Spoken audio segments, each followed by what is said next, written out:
Nama saya Vina Nur Ramadhania Putri, NPM 719112793, kelas 2019B. Saya akan menjelaskan tentang budaya organisasi. Budaya organisasi yaitu suatu sistem berbagai arti yang dilakukan oleh para anggota organisasi untuk membedakan suatu organisasi dengan organisasi yang lain.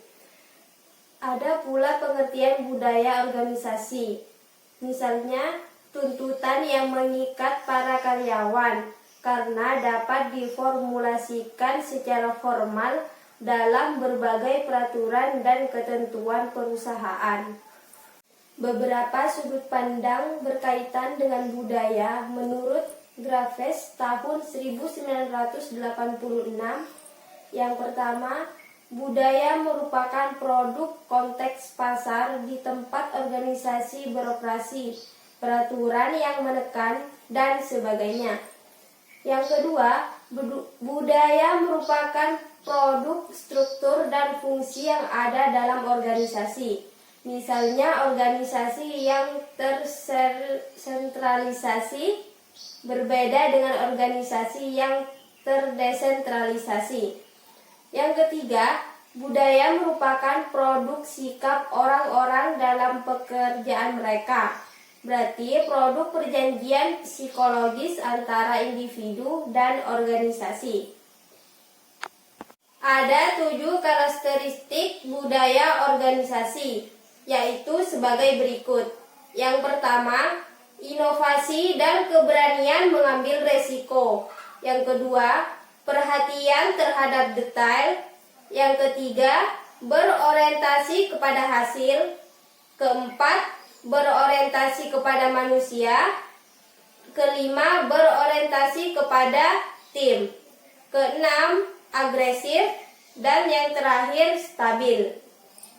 Sedangkan dari sisi fungsi, budaya organisasi mempunyai beberapa fungsi. Yang pertama, budaya mempunyai suatu peran pembeda. Hal itu berarti bahwa budaya organisasi menciptakan pembeda yang jelas antara satu organisasi dengan yang lain. Yang kedua, budaya organisasi membawa suatu rasa identitas bagi anggota-anggota organisasi. Yang ketiga, budaya organisasi mempermudah timbulnya pertumbuhan komitmen pada sesuatu yang lebih luas daripada kepentingan diri individual. Yang keempat, budaya organisasi itu meningkatkan kemantapan sistem sosial. Yang terakhir, tahapan pembentukan budaya organisasi. Yang pertama, seseorang atau pendiri mendatangkan ide atau gagasan tentang sebuah usaha baru.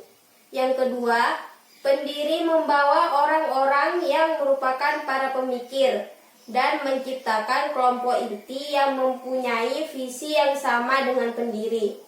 Yang ketiga, kelompok inti memulai serangkaian tindakan untuk menciptakan organisasi, mengumpulkan dana, menentukan jenis dan tempat usaha, dan lainnya yang relevan. Yang keempat, orang-orang lain dibawa ke dalam organisasi untuk berkarya bersama-sama dengan pendiri dan kelompok inti, atau juga disebut memulai sebuah sejarah baru bersama. Mungkin hanya ini yang dapat saya sampaikan, kurang lebihnya mohon maaf. Wassalamualaikum warahmatullahi wabarakatuh.